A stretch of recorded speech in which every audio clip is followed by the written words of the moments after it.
सो hello बच्चों, this time when we again हम class 9 का केमिस्ट्री का एक और चैप्टर स्टार्ट करने जा रहे हैं। That's name is matter in our surrounding. ये क्लास 9 का पहला चैप्टर है। जो भी बच्चे क्लास 9 में भी आए हैं, क्लास 9 सुन के आए होंगे काफी हार्ड है, काफी हार्ड है, काफी हार्ड है। तो बिल्कुल भी हार्ड नहीं है क्लास 9। इस चैनल के साथ एंड तक बने रहिएगा। एक एक चैप्टर को हम डिटेल में पढ़ेंगे। हम पढ़ने कैसे जा रहे हैं, मैं आपको थोड़ा सा इंट्रोडक्शन दे दूं, उसके बाद हम चैप्टर स्टार्ट करते हैं। देखिए, एक सीरीज निकलेगी आपकी वन शॉट की एक चैप्टर के बाद।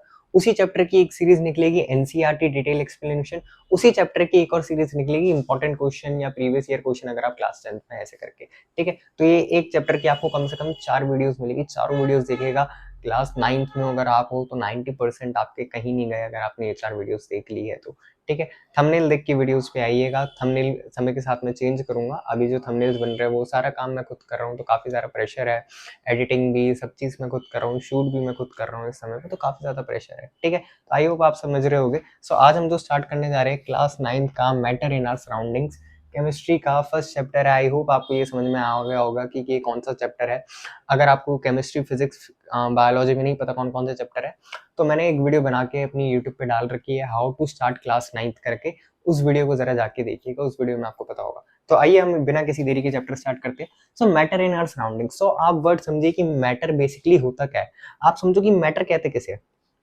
समझो फॉर एग्जांपल, ये मेरा फोन है, ये मेरा फोन है। जो भी चीज स्पेस ऑक्यूपाई करे, क्या ऑक्यूपाई करे, स्पेस ऑक्यूपाई करे, जो भी चीज स्पेस ऑक्यूपाई करे और जिसका कोई मास हो, इसका कोई मास है, कोई वजन है इसमें, तो उस चीज को हम क्या कहेंगे, मैटर कहेंगे। आप देखिए, मैंने ये चीज लिखा है, देखो मैटर किसे कहते हैं हम, anything that has mass and space and occupy space आएगा इधर बच्चों, इधर ऑक्यूपाई लगा लीजिएगा। Occupy space, anything that has mass and occupy space. मैं एक पहले एक मिनट को अभी पढ़ाते हैं, एक बार आप इसका स्क्रीनशॉट ले लो, फिर उसके बाद मैं गंदा कर दूंगा तो आप स्क्रीनशॉट नहीं ले पाओगे। ओके, 1 2 3 आओ। देखो, anything that has mass and occupy space, वो चीज जिसके पास कोई मास है और वो स्पेस ऑक्यूपाई कर सकती है, उसी को हम क्या कहते हैं, मैटर कहते हैं। ये चीज आपको क्लियर हुआ होगा।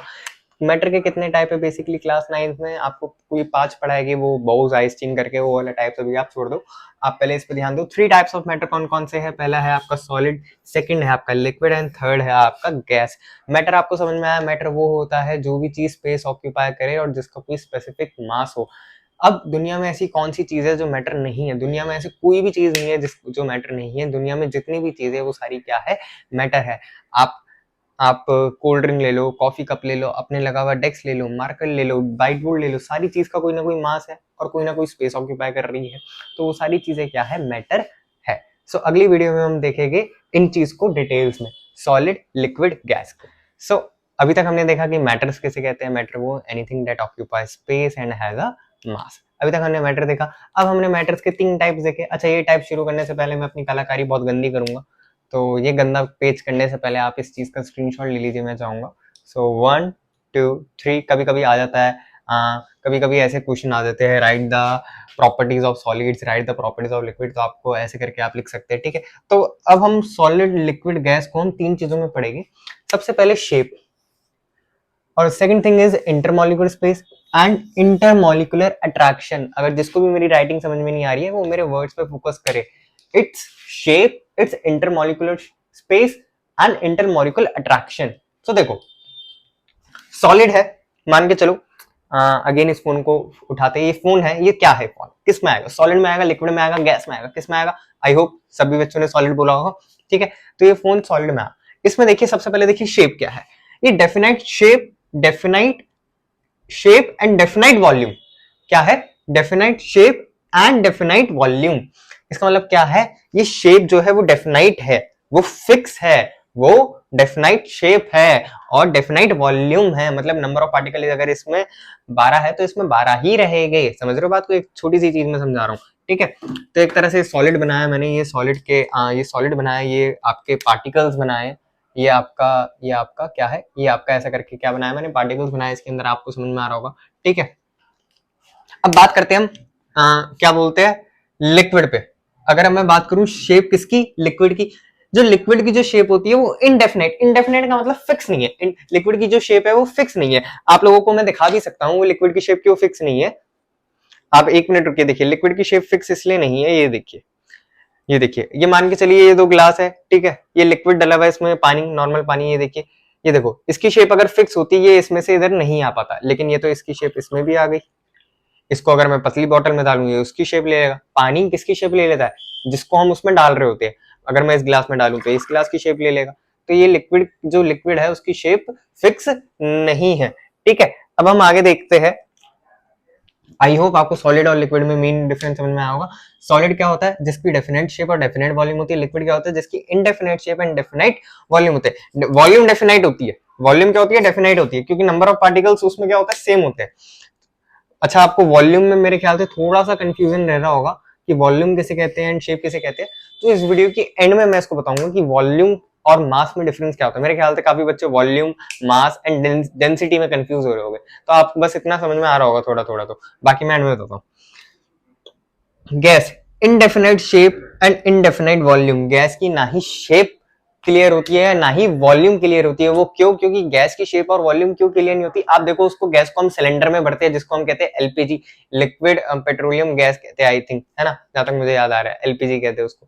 और सीएनजी को हम कहते हैं कंप्रेस्ड नेचुरल गैस, उसे हम गाड़ी के पीछे भर देते हैं। तो गैस की भी मतलब कोई शेप फिक्स नहीं है ना, उसको हम कहीं भी भर सकते हैं। आपको समझ में आ रहा होगा। एंड इनडेफिनेट वॉल्यूम, ये पॉइंट्स आपको याद करने हैं। अगर आपको थोड़े बहुत समझ में आ रहा है तो इन पॉइंट्स को आप नॉर्मली याद कर सकते हैं। अब इधर आइए, इंटरमॉलिक्यूलर स्पेस, मतलब पार्टिकल्स के बीच में स्पेस कितना है।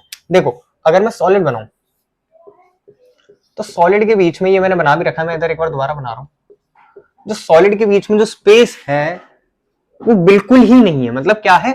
मिनिमम। इधर क्या लिख रखा है? मिनिमम। इंटरमॉलिक्यूलर जो स्पेस है वो क्या है? बिल्कुल नहीं है। मान के चलो ये जो दो मेरे हाथ है, ये पार्टिकल्स है, ये क्या है? बिल्कुल नहीं है। ये देखो, स्पेस दिख रहा है मतलब मिनिमम है, ठीक है। और जो लिक्विड है उसमें इंटरमॉलिक्यूलर स्पेस है वो क्या है आपका? मॉडरेट है। वो क्या है आपका? मॉडरेट है। मॉडरेट मतलब ये देखो, ये मैंने ये डायग्राम भी बना रखा है, आपको ऐसे दिखाना है। इसमें स्पेस जो होता है, स्पेस मतलब समझ रहे हो? स्पेस मतलब इस वाले ये जो खाली गैप है ना, इसको स्पेस कहा गया है, ठीक है। तो स्पेस क्या है इसमें? आपका मॉडरेट है। और गैस में अगर आप समझो बात को, तो गैस में जो स्पेस है वो तो बहुत ही ज्यादा मैक्सिमम है। ये सारा एटमॉस्फेयर में आपका गैस ही गैस है, तो आप समझ पा रहे हो ये बहुत ही ज्यादा वो है, ठीक है। तो गैस में जो स्पेस है वो क्या है आपका? बहुत ही ज्यादा है। ये मैंने पार्टिकल्स भी बना रखे हैं, तो ये देखो, ये पार्टिकल्स भी बन रखे हैं। अच्छा, पार्टिकल्स के ऊपर मैंने ऐसे करके एरो लगा रखा है। इसका मतलब पता क्या है? इसका मतलब ये है कि जो पार्टिकल्स है वो उधर से उधर कूद रहे हैं, ठीक है। अब बात करते हैं इंटरमॉलिक्यूलर अट्रैक्शन। अब देखो, ये स्पेस से ही थोड़ा बहुत रिलेट कर रहा है। अब बात को समझने की कोशिश करिए। अगर सॉलिड में पार्टिकल्स अगर ऐसे चिपके हुए हैं, तो वो किस वजह से चिपके हुए हैं? उन दोनों के बीच में अट्रैक्शन हो रहा होगा, तभी तो वो चिपके हुए हैं, तभी तो उनके बीच में स्पेस कम है, क्योंकि उनके बीच में अट्रैक्शन ही इतना ज्यादा है, ठीक है। तो उसी पे देखो, सॉलिड में स्पेस बिल्कुल नहीं है। इसका मतलब क्या है कि इसमें इंटरमॉलिक्यूलर जो अट्रैक्शन है वो बहुत ज्यादा होगी। मतलब पार्टिकल्स आपस में एक दूसरे को पकड़ के रखेंगे। इंटर मतलब अंदर, मॉलिक्यूलर मतलब पार्टिकल्स को ही बोला गया है। अट्रैक्शन मतलब आप सभी को पता ही है, प्यार मोहब्बत वाली अट्रैक्शन की बात नहीं चल रही है अभी इसमें। अट्रैक्शन मतलब खींचना एक दूसरे को, ठीक है। तो इंटरमॉलिक्यूलर अट्रैक्शन आप सभी को पता चला होगा, ये वाली अट्रैक्शन, पार्टिकल्स के आपस के बीच की जो अट्रैक्शन है वो क्या है? बहुत स्ट्रांग होगी। किसमें? सॉलिड में। क्या लिख रखा है? मैक्स लिख रखा है। सॉलिड में इंटरमॉलिक्यूलर पार्टिकल की अट्रैक्शन बहुत ज्यादा तेज होगी। लिक्विड में मॉडरेट होगी। क्यों? क्योंकि इसमें जो स्पेस है वो होता है, पर लिक्विड सॉलिड से ज्यादा होता है, तो इसको हमने मैक्स नहीं बोला। आई होप आपको समझ में आ रहा होगा। लिक्विड में स्पेस होता है पर सॉलिड से ज्यादा होता है, तो इसलिए सबसे ज्यादा कम स्पेस किसमें होता है? सॉलिड में। इसलिए इंटरमॉलिक्यूलर अट्रैक्शन भी किसमें ज्यादा होगी? सॉलिड में। फिर उससे कम स्पेस किसमें होता है? लिक्विड में। तो इसलिए क्या बोला गया? मॉडरेट। मॉडरेट मतलब सभी को पता है बीच का, ठीक है। और सबसे कम किसमें होती है? गैस में। क्यों? क्योंकि गैस में तो जो लिक्विड जो पार्टिकल्स है उनके बीच में बहुत ज्यादा स्पेस होता है, वो पार्टिकल्स को अपनी तरफ, गैस के पार्टिकल्स एक दूसरे को अट्रैक्ट नहीं कर पाते। तो सबसे ये क्या लिखा है? मिनिमम लिखा है। आई होप आपको ये डिफरेंस समझ में आया होगा। अगली वीडियो में अगले टॉपिक हम पढ़ेंगे, उसका वेट करिएगा। इस टॉपिक को आप थोड़ा अच्छे से समझिए। इस टॉपिक का आप स्क्रीनशॉट ले लीजिए एक और बार, अगर जिन बच्चों ने नहीं लिया। अब अगली टॉपिक में हम पढ़ते हैं। अब हम देखेंगे क्या कैरेक्टर, ध्यान से पढ़िएगा इस टॉपिक को, characteristics of particles of matter. क्या देख रहे हैं हम? Characteristics of particles of matter. अभी तक हमने मैटर पढ़ा, मैटर के 3 टाइप पढ़े, सॉलिड, लिक्विड, गैस। ये वैसे मुझे बीच में पढ़ाना चाहिए था, पर कोई नहीं, ये टॉपिक बाद में आ गया एकदम, ठीक है। ये मैं जस्ट मैटर के बाद पढ़ाना चाहिए था, ठीक है, कोई दिक्कत नहीं है। Characteristics of particles of matter. Particles जो मैटर है उनके पार्टिकल्स के कैरेक्टर, जो मैटर है उनके पार्टिकल्स के क्या? कैरेक्टर। अब देखो जरा, particles of matter have space between them. मतलब क्या? जो भी मैटर के, जैसे मान के चलो ये कोई मैटर है, इसके पार्टिकल है, ध्यान से देखना बच्चों, इसके पार्टिकल है, इनके बीच में क्या होगा, स्पेस होगा, इनके बीच में क्या होगा, स्पेस होगा, दैट्स इट। ये पॉइंट्स आप याद रख लो, ठीक है। क्वेश्चन आते हैं इससे, right the characteristics of particles of matter, तो ये 3 पॉइंट्स आपको लिख कर आने हैं, ये लो एक बार स्क्रीनशॉट ले लो बच्चों। सो 1 2 3, आई होप आप सभी ने स्क्रीनशॉट ले लिया होगा। Particles of matter are continuously moving, particles of matter क्या है, कॉन्टिन्यूस मूव करते रहते हैं। मतलब क्या कि मान के चलो ये मैटर है, ये इधर जा रहा है, ये इधर जा रहा है, ये इधर जा रहा है, ये इधर जा रहा है, ऐसे करके जो पार्टिकल्स है वो कॉन्टिन्यूसली क्या करते हैं, मूव करते रहते हैं। अब ध्यान से देखो, जैसे वो पार्टिकल है, ये इधर, ये इधर, ये इधर, ये इधर, ये इधर, ये इधर, ये इधर, ये इधर, ठीक है। तो ये क्या है, कॉन्टिन्यूसली मूविंग है, ठीक है। थर्ड क्या है हमारा, particles of matter attract each other, ये तो मैंने अभी भी समझाया आपको जस्ट, क्या कि सॉलिड लिक्विड गैस में अट्रैक्शन होती है हर पार्टिकल के बीच में। पार्टिकल्स ऑफ मैटर जो है वो क्या करते हैं, एक दूसरे को अट्रैक्ट करते हैं। मैं ये पहले भी समझा चुका हूँ, कोई नए पॉइंट्स नहीं है, बस कभी इससे क्वेश्चन आ जाता है इसलिए टॉपिक मैंने छोड़ा नहीं। स्क्रीनशॉट ले लो इस टॉपिक का, एंड अगले टॉपिक में हम पढ़ेंगे सॉलिड लिक्विड गैस के ट्रांसवर्जन। सो अब हम देखने जा रहे हैं फेस ट्रांसफॉर्मेशन। सो काफी मेहनत के बाद ये घटिया ड्राइंग मैंने बनाई है, तो कोई दिक्कत नहीं, आपकी बुक के एनसीईआरटी के पेज नंबर पे ऐसी सेम ड्राइंग है। अगर आपको नहीं समझ में आ रहा तो आप वो बुक खोल के बैठिए। अच्छा पढ़ रहे हो तो बुक खोल के बैठना, मैंने मतलब 5-10 मिनट लगाया यार, घटिया नहीं है। ओके, सो जोक नहीं। सो देखिए लिक्विड, सो जब भी कोई चीज लिक्विड से सॉलिड में जाती है, जब भी कोई चीज लिक्विड से सॉलिड में जाती है उसको हम क्या कहते हैं, सॉलिडिफिकेशन। क्या कहते हैं, सॉलिडिफिकेशन। राइटिंग नहीं समझ में आ रही है, अगेन अपनी एनसीईआरटी का पेज ओपन कर लो, उसमें ये डायग्राम बना हुआ है। क्या कहते हैं, सॉलिडिफिकेशन। एग्जांपल, पानी से बर्फ बनाते हैं हम, वो क्यूब्स बनाते हैं, गर्मी का मौसम वैसे ही चल रहा है, जो पानी से हम क्यूब्स जमा करते हैं उसी को हम कहते हैं सॉलिडिफिकेशन। प्रोसेस का नाम है, आपको सिर्फ याद रखना है कि प्रोसेस। आपको पेपर में ऐसा आएगा कि लिक्विड से सॉलिड में जाने की प्रोसेस को क्या कहते हैं, तो आपको याद रखना है सॉलिडिफिकेशन। सॉलिड से अगर हम लिक्विड में जाते हैं उसको हम क्या कहते हैं, फ्यूजन। ओके, अब बात करते हैं इस पे। लिक्विड से अगर हम गैस पे जाते हैं, लिक्विड से अगर हम गैस पे जाते हैं तो इसको हम क्या कहते हैं, कंडेंसेशन। कंडेंसेशन आपने देखा होगा, बेसिकली क्या होता है, वो जब ठंडी बोतल को हम बाहर निकालते हैं तो उसके ऊपर छोटे छोटे छोटे छोटे लिक्विड के पार्टिकल्स हो जाते हैं। तो जो गैस जो लिक्विड है वो किस में कन्वर्ट हो रहा था, वो बेसिकली गैस में कन्वर्ट हो रहा होता है। तो आपको वो एग्जांपल, आप ठंडी बोतल को बाहर निकालिए, उस बोतल के ऊपर क्या होता है, ऐसे लिक्विड लिक्विड लिक्विड लिक्विड के ड्रॉपलेट से चिपक जाते हैं। सो गैस को जब हम लिक्विड में कन्वर्ट करते हैं तो इसको हम क्या कहते हैं, वेपराइजेशन। इसको हम क्या कहते हैं, वेपराइजेशन। जब गैस हमारी किस में कन्वर्ट होती है, लिक्विड में, उसको हम क्या कहते हैं, वेपराइजेशन। ठीक है, अब बात करते हैं जब सॉलिड हमारा किस में कन्वर्ट होता है, सीधा गैस में, और गैस हमारी किस में कन्वर्ट होती है, डायरेक्ट सॉलिड में। तो सॉलिड से गैस में डायरेक्ट ऐसी कौन सी चीज है, अगर आइस भी है तो आइस पहले क्या होगी, लिक्विड होगी, फिर गैस में होगी। आपको एक एग्जांपल बताता हूँ मजेदार, आप जरा ध्यान से सुनिएगा। सुन रहे हो ना, हाँ हाँ, इधर इधर इधर इधर, हाँ इधर देख ले। ठीक है, so, जब सॉलिड से गैस में लिक्विड होती है, जब सॉलिड से एक सीधा गैस में आती है, उसका एक most important example that's it, Kapoor. Kapoor आपने देखा होगा, ऐसा सा बना हुआ होता है जो हम पूजा में यूज करते हैं, वो सॉलिड होता है। वो उसको हम क्या करते हैं, अगर उसमें हम आग लगाते हैं, मतलब जलाते हैं जोत के लिए, ठीक है, तो वो क्या करता है, सीधा गैस में कन्वर्ट होता है। या अगरबत्ती, वो भी सॉलिड होती है, वो सीधा गैस में कन्वर्ट होती है। तो इसको भी सब्लिमेशन कहते हैं, इसको भी सब्लिमेशन कहते हैं। एक बार स्क्रीनशॉट ले लो या अपनी कॉपी में नोट्स बनाओ। अब अगले टॉपिक में हम देखेंगे गैस का कन्वर्जेंस, गैस का ट्रांसफॉर्मेशन। तो ये था हमारा phase transformation of solid liquid gas. अब अगले टॉपिक में हम देखेंगे। ओके, अच्छा बच्चों, ये छोटी सी गलती यहाँ पे हमने कर दी, वो क्या, इधर के एरोज गलत हो गए। जब लिक्विड गैस में कन्वर्ट होता है तो बेसिकली ये एरो इधर लगना चाहिए था, ऐसे करके। ठीक है, आप ये एरो लगा लीजिएगा, ये छोटी सी गलती कर दी। सो इस चीज का थोड़ा ध्यान रखिएगा। एंड ये एरो गैस से जब लिक्विड में जाता है तो एरो इधर लगना चाहिए था। ठीक है, तो जस्ट इतना सा फर्क है, आप अपनी बुक देख लीजिएगा। ये छोटी सी गलती हमने करी है। जब लिक्विड गैस में जाती है, ये चीज आपको पता होगा, हम अगर पानी छोड़ देते हो तो पानी कुछ समय बाद सूख जाता है। तो वो क्यों सूखता है, वेपर बन जाता है। पानी का क्या बन जाता है, वेपर बन जाता है। जब हम धूप में रखते हैं पानी को और कुछ समय बाद आके देखते हैं तो पानी नहीं मिलता, वो सिर्फ वेपराइजेशन की वजह से नहीं मिलता। एक छोटी सी गलती थी, तो आई होप आप सभी को समझ में आया होगा। अगली वीडियो में हम देखेंगे गैस ट्रांसफॉर्मेशन। सो बच्चों, अब हम टॉपिक में देखने जा रहे हैं क्या, आपका कंप्रेशन। क्या है ये टॉपिक, आपका कंप्रेशन। सो इस टॉपिक में हम देखेंगे कि गैस से लिक्विड में कैसे जाते हैं। जो देखो आपको देखो जो आपकी जो क्या बोलते हैं जो आपका जो सिलेंडर है, वैसे तो अब ऑलमोस्ट गैस पाइपलाइन आ चुकी है, हमारे घर में भी गैस पाइपलाइन है, आपके घर में भी गैस पाइपलाइन होगी आई होप सो। सो अब जो जमाना है अब तो खैर गैस पाइपलाइन का है, वो भी खैर एलपीजी का ही एग्जाम्पल है, गैस से लिक्विड का ही एग्जाम्पल है। सो अब देखो वो होता क्या है कि हम गैस को लिक्विड में कन्वर्ट कैसे करते हैं। जो जो आपके पास जो गैस आती है ना, जो सिलेंडर में आती है, वो लिक्विड फॉर्म में आती है, आप कभी हिला के देखना, वो लिक्विड फॉर्म में गैस आती है, ठीक है। जब वो बाहर निकलती है तो गैस की फॉर्म में निकलती है। तो मान के चलो ये गैस के पार्टिकल्स है, ठीक है, ये गैस के पार्टिकल्स है, हमने इसको दबाया, हमने इसको क्या करा, दबाया, और इनके पार्टिकल्स के बीच का क्या करा हमने, स्पेस जो है वो कम करा, हमने इनके पार्टिकल्स के बीच का जो स्पेस है ये वाला, वो क्या करा, कम करा, ये जो स्पेस है ये वाला स्पेस जो है ये हमने क्या करा, कम करा, और इनको दबाया दबाया दबाया दबाया। आफ्टर सम सेकंड्स, ये मान के चलो ये वाला डायग्राम है, ये वाला डायग्राम देखो, ये डायग्राम पहले था, हमने इनको दबाना शुरू करा, और जब हम अपने मैक्सिमम दबाते तो पार्टिकल जो स्पेस है वो काफी कम हो गया। और हमने क्या पढ़ा है कि जो गैस के पार्टिकल का स्पेस है वो ज्यादा होता है, लिक्विड के पार्टिकल का स्पेस थोड़ा कम होता है। तो देखो जी लिक्विड में नहीं हो गया, आपको थोड़ा सा भी अगर समझ में आया, थोड़ा सा भी अगर समझ में आया, ये गैस है, ये लिक्विड है। इसके आपके दो एग्जांपल कौन कौन से हैं, एक आपका एलपीजी लिक्विड पेट्रोलियम गैस थी या प्योरीफाइड गैस था, कुछ ऐसा था, याद नहीं आ रहा अभी मुझे प्रॉपर।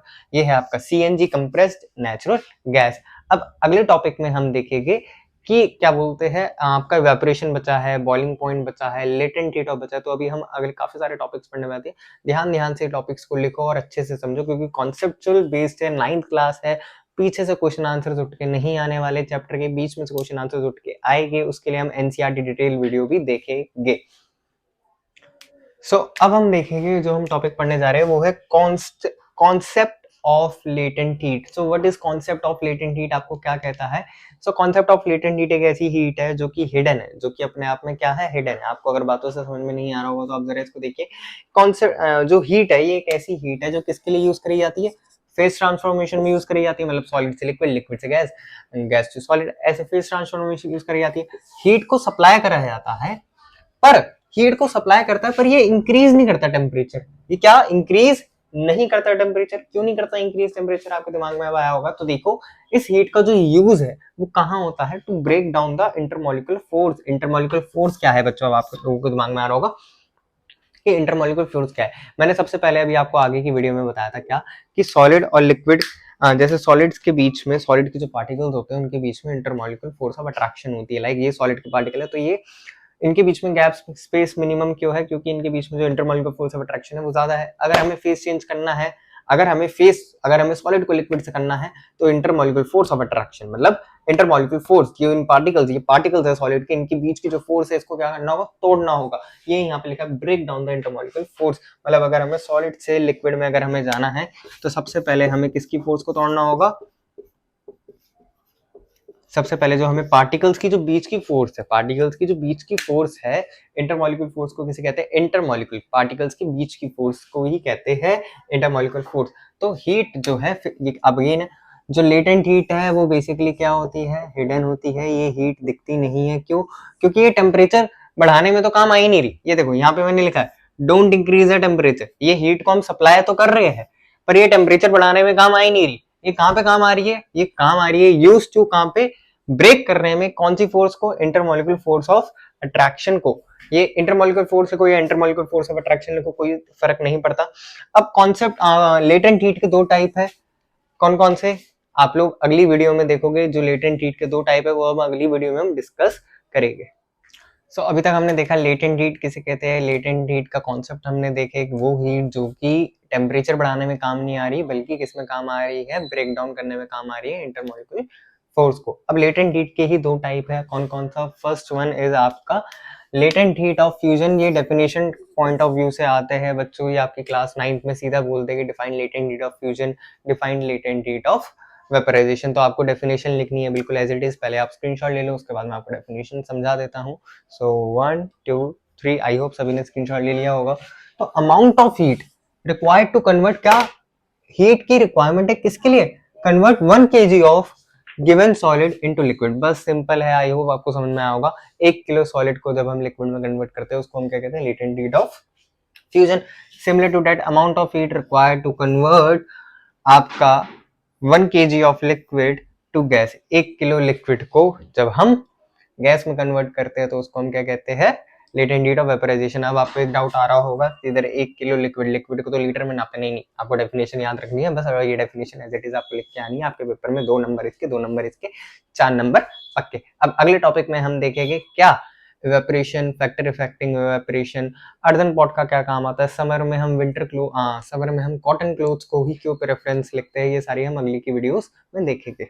अब हम देखेंगे क्या क्या बच्चों, मेल्टिंग पॉइंट किसे कहते हैं, मेल्टिंग किसे कहते हैं, बॉइलिंग किसे कहते हैं, बॉइलिंग पॉइंट किसे कहते हैं। काफी इंपॉर्टेंट टॉपिक है इस चैप्टर का, तो आप लोग ध्यान से समझिएगा, देखिए जरा।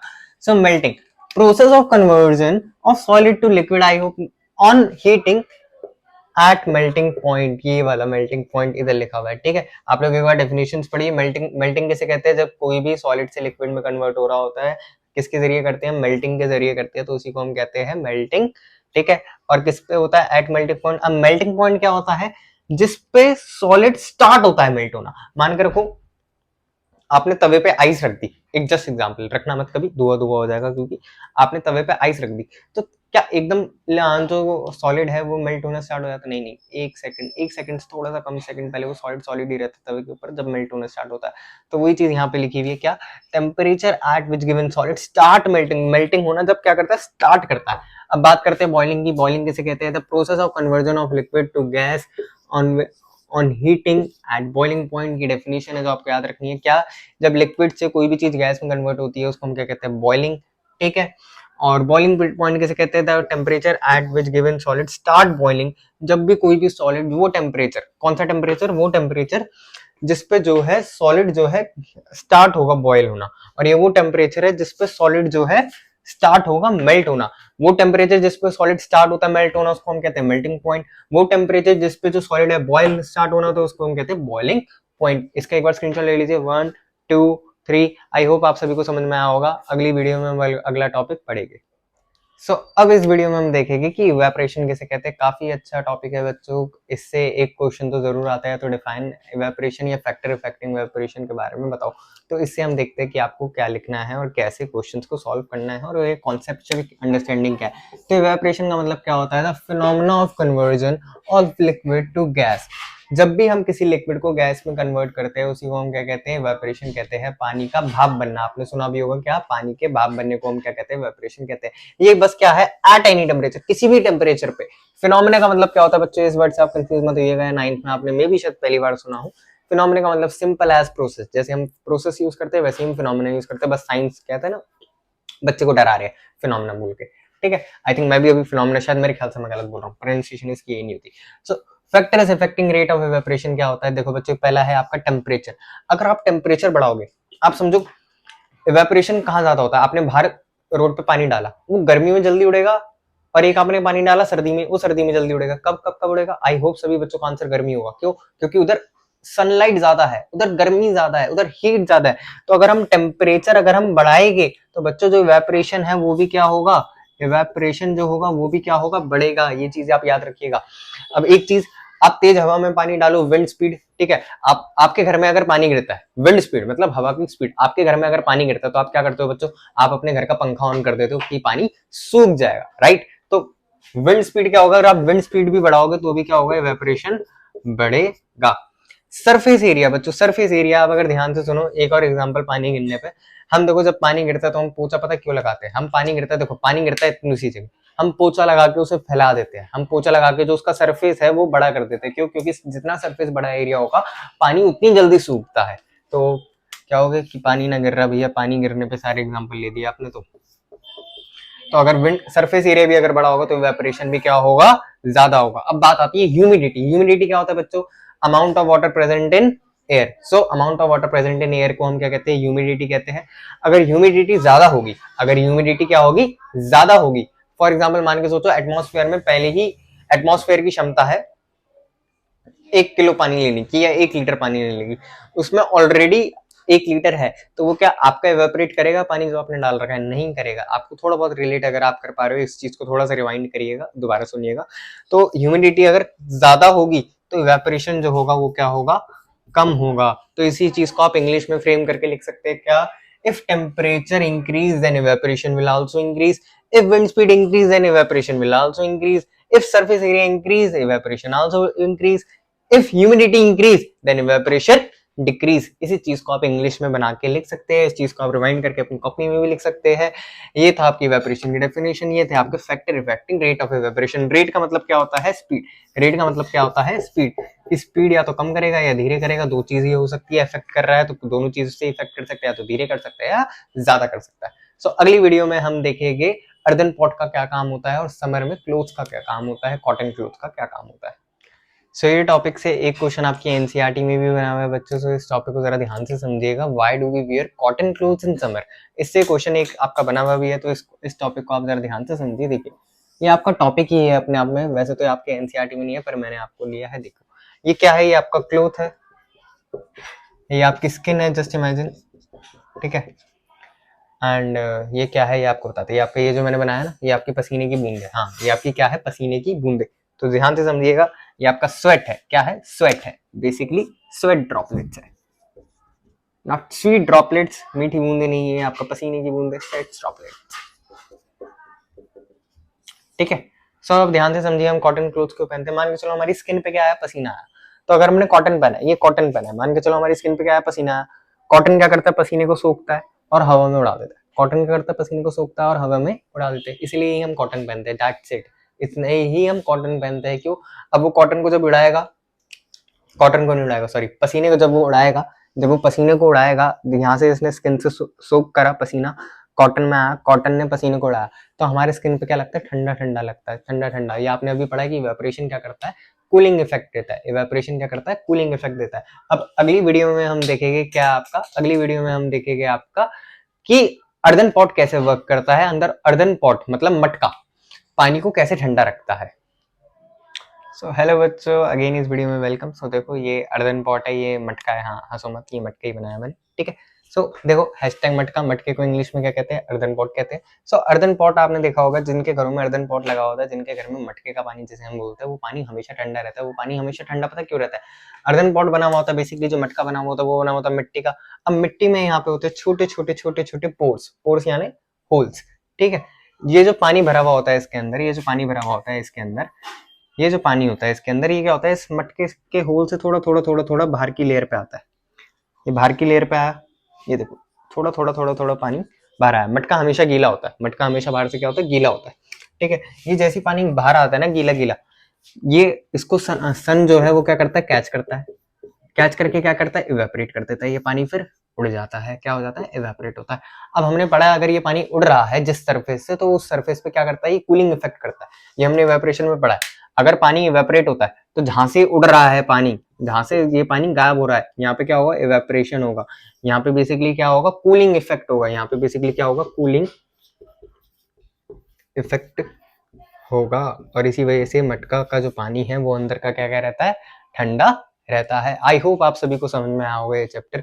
सो ये चैप्टर एंड हो चुका है इसी के साथ, इस टॉपिक के साथ। इस चैप्टर पे जो मेरे क्वेश्चन आंसर्स की वीडियोस है वो सेपरेट से अलग से हम लॉन्च करेंगे, ठीक है। जब वो वीडियो पोस्ट करेगा उसका नोटिफिकेशन आप सभी को आएगा। प्लीज सब्सक्राइब, और आप सभी को अगर मेरा पढ़ाया हुआ समझ में आ रहा है सो सपोर्ट करो। ये नई शुरुआत है इस जर्नी की, हालांकि अपने कोचिंग में हम काफ़ी अच्छा कर रहे हैं, कोचिंग मेरी काफ़ी अच्छी चल रही है जो ऑफलाइन बैचेस है।